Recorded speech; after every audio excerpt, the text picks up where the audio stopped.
Swarajya Magazine with us. Neeraj Atri, author, is also with us. Good evening, gents. Neeraj Atri, look at what's happening. This is violation and of the constitution itself. You have the right to propagate, but not through inducement. And this is open admittance that money is being given.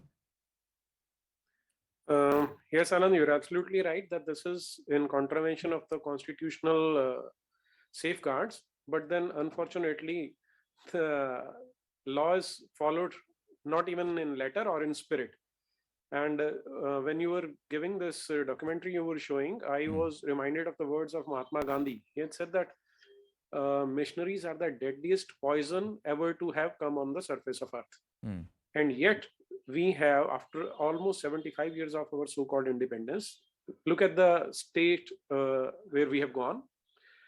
I think that the major issue over here is that we have not been able to identify these ideologies as what they actually are.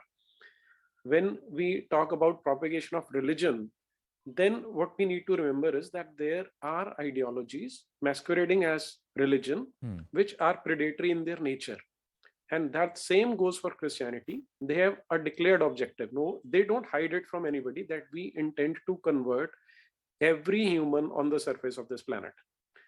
And when this is their declared objective, and then they also claim that we are going to use any methods for that. For them, the means don't matter, the end result matters. And if we are going to give them free run in the name of religion or in the name of Sarv Dharm Sambhav, we've got these lofty ideals, but unfortunately, even the intelligentsia or the civil society has not identified Christianity as what it is. We still, when I was looking at the bite of the person from Shiromani Akali Dal, he was talking about just vote bank and all these things. What we are forgetting is that this is a very large global empire which is working over here, and they have 2000 years of experience. And why should it ring a bell in all right thinking people's mind is because it is this very ideology which had descended the dark ages in Europe. Remember, the entire movement of secularism had come in opposition to church. And the same kind of medieval Christianity is being promoted in Punjab and in different states of our country. Unless and until we recognize that they have a declared objective and they have a mandate that the entire world is divided into two hostile groups. One are the believers, the second are the infidels. As long as they are not converting every infidel into Christianity, they will keep on trying it. And this unrest which we are looking, this will keep on taking place till we take some strict action against these erring missionaries. If somebody decides to switch or to adopt any of the Abrahamic functions or religions, be it Christianity, be it Islam, and of course there is also Judaism. But Judaism focuses on the Old Testament, and they are not actively going out there converting the whole world. But yes, there are other two who are out of these what are called the Abrahamic religions, which are a little more aggressive. If people adopt that willingly, that's a different story altogether. But if they are being induced, they're being lured, and they're being tricked into it. Now, this case of somebody taking 80,000 rupees, saying you convert and we'll cure your child, and say, oh, sorry, your child is dead. Money is gone, you've converted, and then you've just let them, hung them out to dry. This is cheating. This is fraud. Absolutely. And this is wide the constitution's provisions of propagation also, Tushar Gupta. The fact of the matter is, they are saying multiple complaints have been put, but everybody seems to be looking the other way. How is it that somebody can guarantee you 50% cost at a hospital if there is no connivance? How is it they can guarantee you admissions in school and also jobs? And also get away with this propagation? And a lot of these people who are acting like and calling themselves self-proclaimed prophets are across caste combinations. Some of them are Khatris, some of them are Jat Sikhs, some of them are Vaishya clan. So they're across the caste. It's not that they're targeting only one particular section of society. Anand, this goes beyond caste. Let's face one reality that Sikhism also has a caste problem. For long, this was denied, but we cannot deny it any further that Sikhism also comes with its caste problem.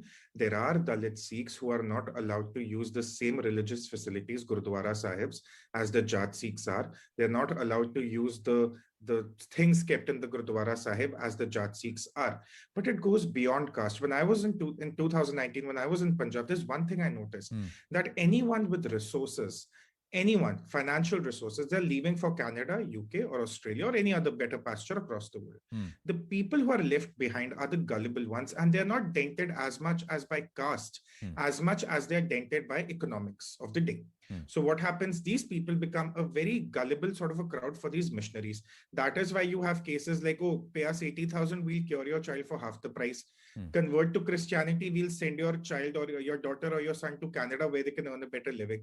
So the first reality on the ground is that there is a big section of the society in Punjab that has not progressed economically, and that is why they have become a very fertile ground for these missionaries. That's the first point. The second problem is you very well, your investigation highlighted that these people are given ration, these people are promised a cure, and though not all of them are given a cure, they are directed to certain resources. My worry is, where is this money coming from? The money trail of all this needs to be tracked on, because of course, if there are missionaries on the ground, it takes money to keep them there. If there is ration being sent, it takes money to get that there. So where is the money trail coming from? My third problem is we've been following the election campaign in Punjab. We've been following as many as 7 players, 7 factions, if I count all of the players right now. None of them have highlighted the problem of conversion, as if it does not exist. I spoke to an RSS worker working on the ground just a couple of days back, and he tells me with great sadness that people are not ready to acknowledge that as much as 10% of the state population is now converted to Christianity. They have the same names. They have still using the facilities meant for, say, the scheduled caste or the OBCs, but no one is willing to accept. Even the news channels, barring yours, no news channel is willing to accept that there is a very elaborate conversion machinery on the ground. So my bigger question is, why no political party is interested in raising this? What kind of a connection these political parties, all of them, have with the conversion racket that they're choosing to remain quiet or in an active election season? True. And my last point, you had 1% Christians when the last census happened back in 2011. It's 2021 now. We are due for a new census, and right now the information from the ground is 10 to 12% of the state population is Christian. What are the security implications of it? Because these people, as you rightly pointed out, are crypto Christians. They are not Christians because they've embraced this Abrahamic faith. It's very well if they want to embrace it, but they are being lured into it. Why are they being lured into it? What's in for the conversion missionaries? What are they wanting to get out of these people?